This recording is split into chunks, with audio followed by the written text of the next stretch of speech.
Ayusin natin yung ating mga PET bottles, yung ating cans and bottles, kailangan pag-hiwa-hiwalayin natin. Kasi dito sa Japan, hiwa-hiwalay talaga.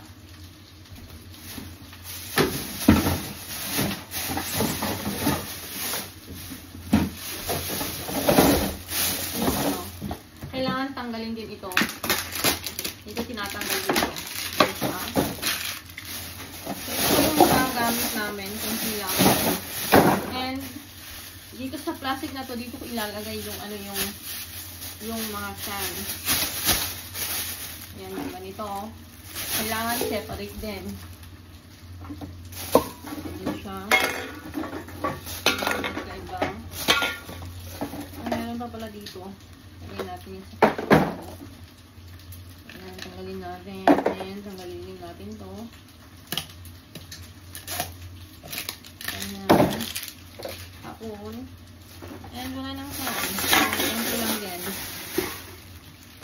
And dito sa isa, lagay natin yung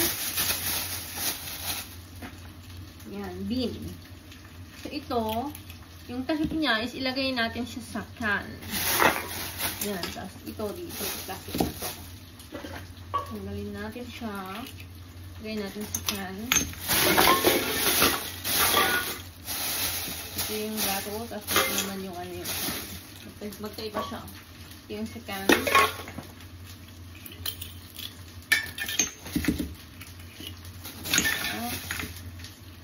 Para bukas, kasi sa umaga talaga busy sa umaga, hindi na siya magagawa lang time sa umaga, so ngayon na lang.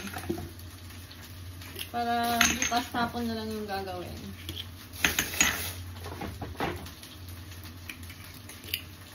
So, ganyan siya. Ganito siya. Pakita ko.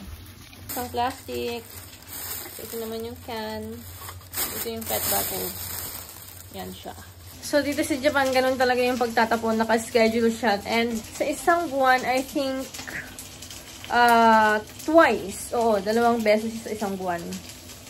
At yung ano naman, yung basura naman, yung mga nabubulok,